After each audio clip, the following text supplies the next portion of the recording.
दोस्तों, जय मसीह की। मैं हूं पैट्रिक और आप देख रहे हैं जीवन पवित्र यूट्यूब चैनल। ये चैनल है आपका अपना आस्था, प्रेरणा और ज्ञान का संसार माइनस, जहां हम साझा करते हैं वो कहानियां जो आपके जीवन को नई दिशा और रोशनी देती हैं। तो आइए शुरू करते हैं इस खूबसूरत यात्रा को मिलकर प्रेम और विश्वास के साथ। यीशु मसीह का चौथा चमत्कार, अधिकार और दया का संगम। यीशु मसीह का जीवन केवल शिक्षा, उपदेश और प्रेम का संदेश देने तक सीमित नहीं था, बल्कि उन्होंने अपने जीवन काल में अनेक ऐसे कार्य किए जिन्हें हम चमत्कार कहते हैं। ये चमत्कार उनके ईश्वरत्व, उनकी शक्ति और उनकी दया का प्रमाण है। यीशु मसीह ने जो भी अद्भुत कार्य किए, उनका उद्देश्य केवल शक्ति का प्रदर्शन करना नहीं था, बल्कि ईश्वर की महिमा करना और मानव जाति को यह दिखाना था कि परमेश्वर का राज्य वास्तव में निकट है। बाइबल में यीशु मसीह का चौथा चमत्कार उस घटना को माना जाता है जब उन्होंने कफरनहूम में एक अधिकारी के बेटे को चंगा किया। ये घटना गहराई से हमें विश्वास, दया और परमेश्वर की सामर्थ्य का अनुभव कराती है। आइए इस पूरे प्रसंग को विस्तार से समझते हैं। प्रसंग की पृष्ठभूमि। यीशु मसीह गलील प्रदेश में अपनी सेवकाई कर रहे थे।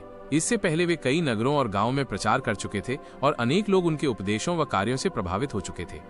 जब वे काना नगर पहुंचे, जहां उन्होंने अपना पहला चमत्कार पानी को दाखरस में बदलना किया था, तो लोग पहले से ही उनके विषय में जानकार थे। इसी समय कफरनहूम नामक नगर का एक राजकीय अधिकारी उनके पास आया। उसका पुत्र गंभीर रूप से बीमार था, यहाँ तक कि वो मृत्यु के निकट था। उस अधिकारी ने यीशु के विषय में सुना और ये विश्वास किया कि वे उसके पुत्र को चंगा कर सकते हैं। अधिकारी की विनती। बाइबल यूहन्ना 4:46 - 54 के अनुसार जब वो अधिकारी यीशु के पास आया तो उसने गिड़गिड़ाकर कहा, हे प्रभु, कृपया मेरे घर चलो और मेरे पुत्र को चंगा करो, क्योंकि वो मरने के निकट है। उसकी पीड़ा, उसका विश्वास और उसकी आशा यीशु के चरणों में झलक रही थी। ये व्यक्ति समाज में ऊंचे पद पर था, लेकिन अपने पुत्र के लिए वो पूरी तरह नम्र और दीन होकर यीशु से सहायता मांग रहा था। यीशु का उत्तर और परीक्षा। यीशु ने पहले उस अधिकारी और वहां खड़े लोगों से कहा, यदि तुम चिन्ह और अद्भुत काम न देखो तो विश्वास नहीं करोगे। ये उत्तर सुनकर भी अधिकारी निराश नहीं हुआ। उसने फिर विनती की, हे प्रभु, कृपया मेरे बालक के मरने से पहले मेरे साथ चलो। यहाँ हम देखते हैं कि यीशु मसीह न केवल चमत्कार करते हैं, बल्कि लोगों के विश्वास की परीक्षा भी लेते हैं।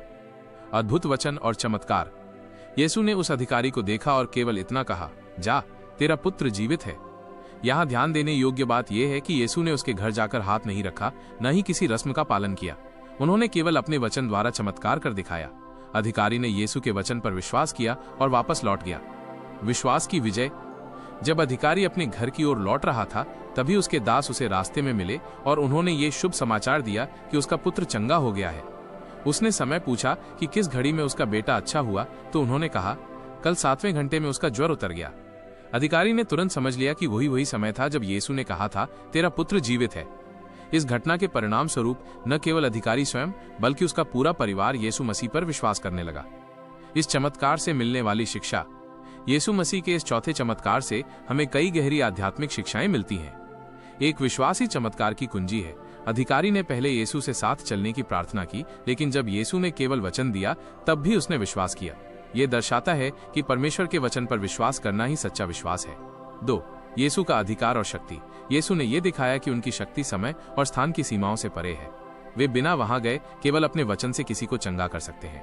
यह उनके दिव्यत्व और परमेश्वरत्व का प्रमाण है। 3. विनम्रता और दीनता।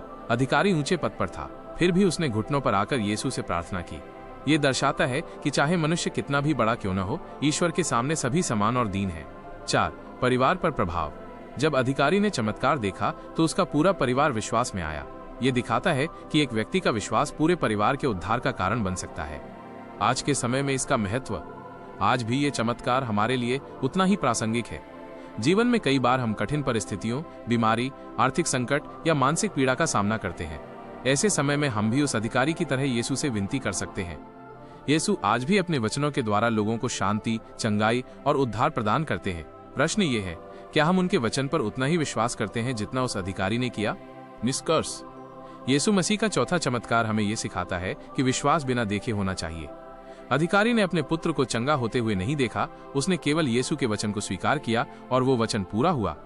इस घटना के माध्यम से यीशु मसीह ने यह सिद्ध कर दिया कि वे न केवल शरीर को चंगा करने वाले हैं, बल्कि आत्माओं को उद्धार देने वाले भी हैं। जब हम उनके वचन को मानते हैं और उन पर भरोसा करते हैं, तब वही शक्ति आज भी हमारे जीवन में कार्य करती है। अर्थात यीशु मसीह का चौथा चमत्कार हमें यह स्मरण दिलाता है कि विश्वास ही सबसे बड़ा चमत्कार है।